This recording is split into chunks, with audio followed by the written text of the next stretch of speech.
hello. Have you heard about the term interpersonal skills? Yes, I think so. Interpersonal skills is the individual's ability to maintain relations with the group members. It is a set of skills that enable one to get along well with others. It is the ability to rebate, that is, give back to others in a socially appropriate, meaningful way. So, to cooperate with others, to share your views with others, to listen to others, to participate in a forum, to lead a forum, to respect humanity and others. The very fundamental requirement is interpersonal skills, which adds as a stepping stone of the next step called as leadership. Coming to the next part, elements of interpersonal skills. It has three folds, namely negotiation, altruism, diverse roles. When one possesses these three qualities, he obviously has interpersonal skills. First one, negotiation. So it is nothing but collective bargaining, having a common group discussions, working in a common fold on common interests, focusing on institution values and team values rather than one's personal values. To attain it, we must follow a strategy called as win-win. So we have to work once again only for the common fold and not for one's self role alone. Next, avoid criticisms, giving negative commands. Instead, encourage them, motivate them. Listen to others' problems, be an active listener so that unwanted misunderstandings and conflicts can be avoided. And finally, always engage yourself and enhance your positive discussions with your teams so that a collective wisdom can be attained and thereby negotiation. Next part is altruism. Altruism is nothing but having a selfless attitude and positive attitude. First consideration, having a concern for people and being honest and thereby giving honest appreciations to people without any hesitation, and whatever the responses or feedbacks or criticisms given by the people, have only positive interpretations and avoid unwanted negative interpretations, even it is negative too. And finally, try to understand others, have a empathy on people, and so that the real altruism can be attained. And the third important one is that we need to mingle with people, and thereby we are involving in different diverse roles. We know that to a particular people we are superior, or for the particular people we are colleagues, and sometimes we need to act as a subordinate too, and in family also you play diversified roles. Hence, to manage the different roles without any complicacies and thereby attain a balanced quality of work life, you need to be enthusiastic always. You need to be focused on the present. You need to be practice humility, that is, you need to be humble, polite, courteous enough to face the situation, and you need to avoid a conducive environment and have a friendly environment and to act friendly to others so that you are ready to live for others and live for oneself too.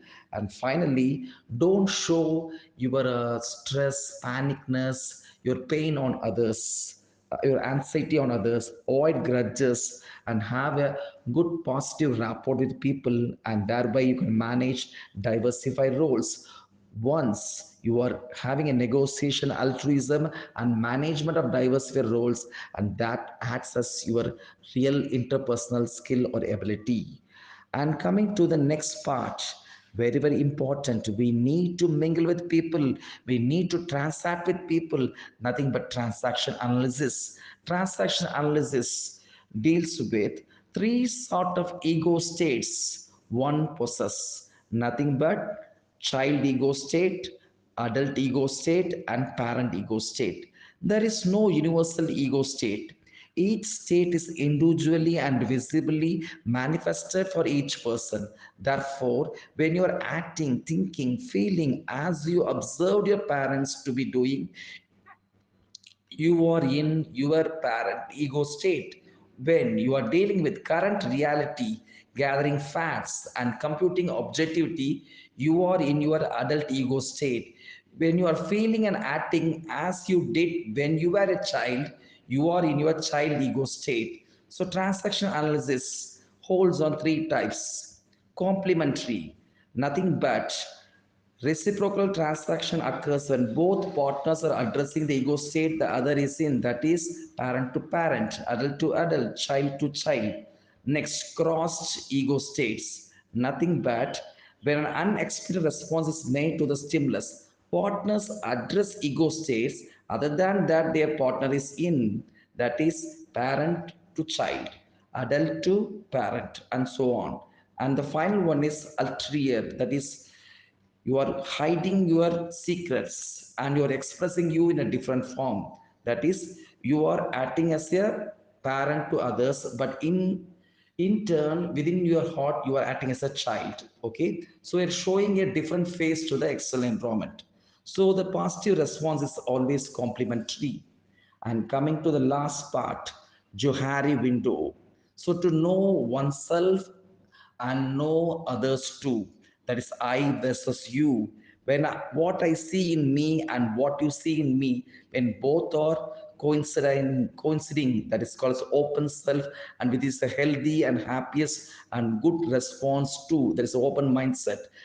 What I see in me and what you do not see in me, it is private self. That means the part of ourselves that we choose not to share with others, we need to convert it into open self. Then what I do not see in me, what you see in me, that is a blind self, the part of ourselves that others see and we do not. So we have to listen to others so that we can develop ourselves to open self. And finally, undiscovered self, the part that neither we nor other people see. Therefore, it is our responsibilities to serve ourselves, and you have to know about your strengths and difficulties, and you have to come back to the open self. The best one suggested in Johari window is nothing but having awareness about oneself and having good relationship with others so that the open self can be expressed. And finally, as a part of conclusion, here are some tips to you from my side to develop interpersonal skills. Always cultivate a positive outlook. Try to overcome negative attitudes. When you have good self confidence and higher self esteem, obviously you are positive. Next, control your emotions. It is really very difficult, I accept, but no other go. To sustain an environment, you need to be emotionally balanced. Acknowledges others' expertise. Always, whenever you see people doing good things, appreciate them, as I said already, without any hesitation. Show a real interest in your colleagues. So you voluntarily appreciate people, you voluntarily help people to act empathetically and sympathetically so that your colleagues will have a good opinion on you and your rapport can be maintained today and forever. Find one good trait in every coworker, because whenever you see negative things in a particular people, see that they may also have some good things too. So try to forego the negative things for the good things versus in them. Practice active listening. And I want to say, add one more point to the previous point. Try to benchmark the best things from others so that you can become the best among the best. And now coming to the current point, practice active listening. So listen only to the good things so that you can react and respond in a positive outlook.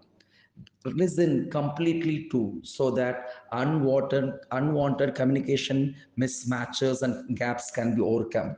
Be assertive, be strong enough to and be a straightforward personality, and try to avoid aggressiveness and submissiveness. Practice empathy. Always look from other side, look from the opposite side so that you can win with others.